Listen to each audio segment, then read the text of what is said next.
Quimaira. Relatos en la hoguera.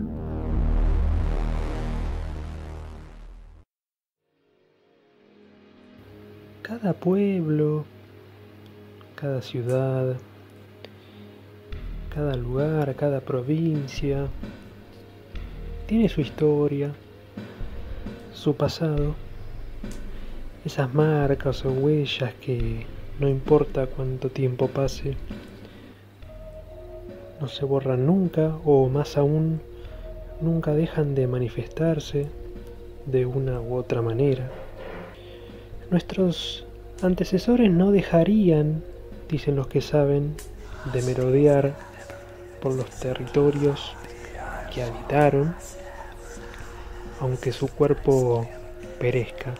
Siguen estando, siguen queriendo cuidar lo que entienden que les pertenece. Esta historia que les voy a relatar habla un poco de eso. Los pueblos originarios son una parte imborrable de nuestra historia, por más intentos que haya para omitirlos de la memoria histórica que quieran hacerse desde distintos sectores. Vamos a viajar a la ciudad de La Plata, y más precisamente a finales del siglo XIX, plena constitución y desarrollo de Buenos Aires como la urbe central económica y política de la por entonces joven República Argentina. La Plata, capital de la provincia de Buenos Aires, entonces comenzaba a crecer institucionalmente, y se decide entonces avanzar en la construcción de la Casa de Gobierno, en lo que ahora es el centro de la ciudad.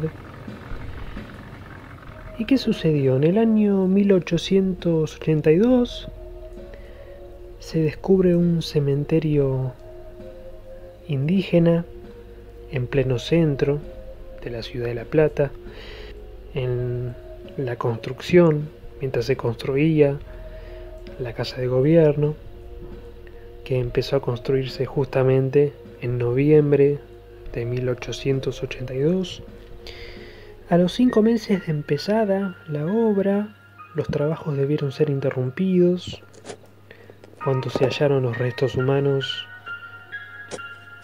en las bases de los terrenos.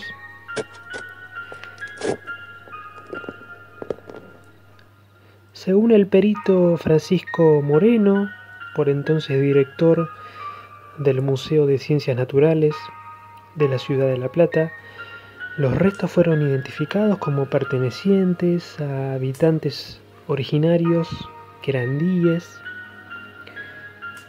y estos fueron hallazgos que encabezaron una larga serie de hallazgos que se fueron dando en la ciudad de La Plata.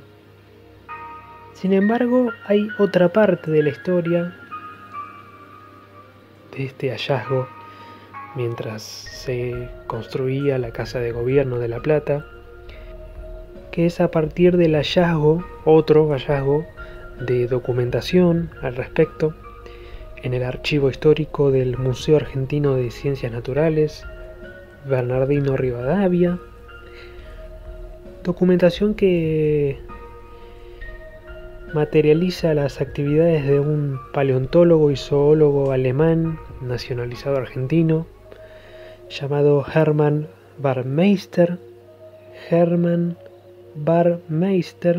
o Burmeister, que desempeñó la mayor parte de su carrera en Argentina, que dirigió desde 1862 hasta su muerte en 1892 el Museo Argentino de Ciencias Naturales, y que fue fundador de la Academia de Ciencias Naturales de Córdoba. ¿Qué pasó? El ministro del gobierno provincial, Carlos D'Amico, le pide a Hermann Barmeister que inspeccione un lugar en La Plata. ¿Por qué? Porque allí, en ese lugar, que era la casa, el lugar donde se estaba levantando la casa de gobierno, en ese lugar habrían hallado restos humanos.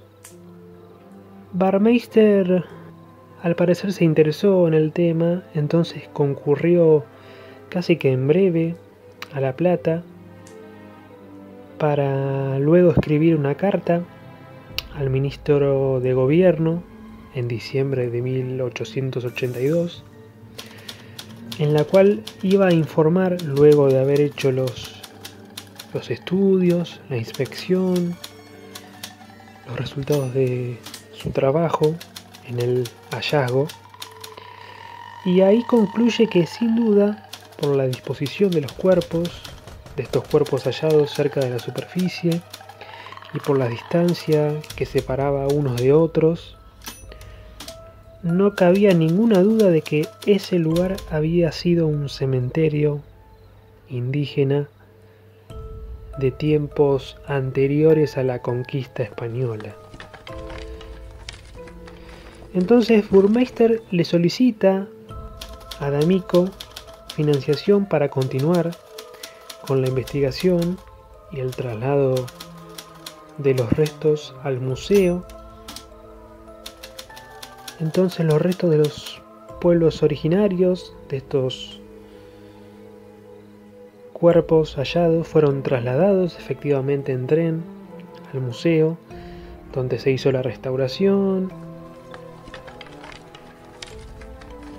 En la fachada de la casa de gobierno que finalmente se construyó, aún hoy se puede ver los rostros como a modo de homenaje de lo que sería, entre comillas, el hombre europeo, el inmigrante europeo y el habitante originario. Es una escultura que se hizo en representación de las etnias o de los pueblos que habían formado el país, pero según algunos expertos, los rostros del habitante originario se decidieron colocar tiempo después, justamente de este hallazgo que había ocurrido durante las excavaciones. La pregunta es, que seguramente uno se haga: ¿acaso levantar un edificio sobre un territorio donde evidentemente era el espacio donde descansaban en paz las almas de los pueblos originarios, hacer esto puede ocurrir sin consecuencias? Al parecer, no. La reconstrucción de este pasado, de ese hecho extraño que intercedió en la construcción de la Casa de Gobierno de La Plata, es lo que permite explicar esos hechos que muchas personas de La Plata, trabajadores y vecinos, alertan que acontecen en las inmediaciones del edificio de la Casa de Gobierno. Una de las historias más repetidas es la que señala que suele aparecer sangre en algunos sectores internos del edificio, cuando no en las fachadas externas. Otros aseguran escuchar gritos por la noche desde el Salón Dorado, agudos, muy lejanos, como si procedieran de un ambiente cerrado, de un subsuelo. Es común también escuchar tartamudeos de un niño llorando, como si estuviera siendo atormentado por algún espíritu. Recientemente, en el año 2016, estos rumores, casi que de oído en oído, dejaron paso a imágenes concretas que cualquiera puede ver buscando en internet. Resulta que el 13 de septiembre del año 2016 la Casa de Gobierno sufre un apagón, y al ser un edificio de dimensiones tan grandes y una arquitectura un tanto antigua. Esto permitió que la oscuridad durante este apagón casi que tomara por asalto toda la casa de gobierno. Y en una de las tantas fotos que los trabajadores y trabajadoras del edificio tomaron mientras transcurría este corte de luz, en una de ellas se observó algo fuera de lo común. Después de años de mitos carentes de pruebas que los respaldaran, resulta que aparece la imagen de una niña vestida de blanco, con ropas antiguas, uno de los tantos espíritus que se señala que deambula por el lugar. La imagen muestra con claridad, si la ven, cómo la pequeña deambula por el lugar vestida con ropa a primera vista propia de otra época, de la época quizás en cuestión, del siglo XIX. Ese registro, así como los denunciados anteriormente, se enmarcan en una serie de acontecimientos paranormales que se suceden reiteradamente todas las noches, cuando a partir de las 21 horas la casa de gobierno queda casi desierta, excepto por los guardias de seguridad y el personal de limpieza. Todos coinciden en asegurar que el aire, a partir de esa hora, de las 21, se vuelve tenso, pesado, que los gritos y los llantos son moneda corriente, que no son pocos los guardias y las trabajadoras y trabajadores que han pedido por favor un cambio de turno, un reemplazo, por el simple hecho de que no pueden tolerar estar un minuto más ahí, en ese ambiente tan extraño, tenso.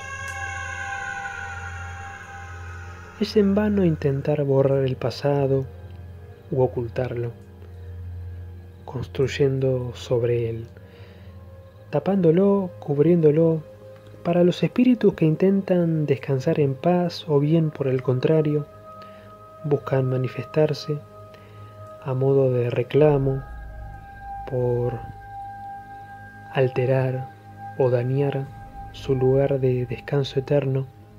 Para esos espíritus, para esas almas, no existe material ni muro imposible de sortear a la hora de decir: déjennos en paz, aquí no son bienvenidos.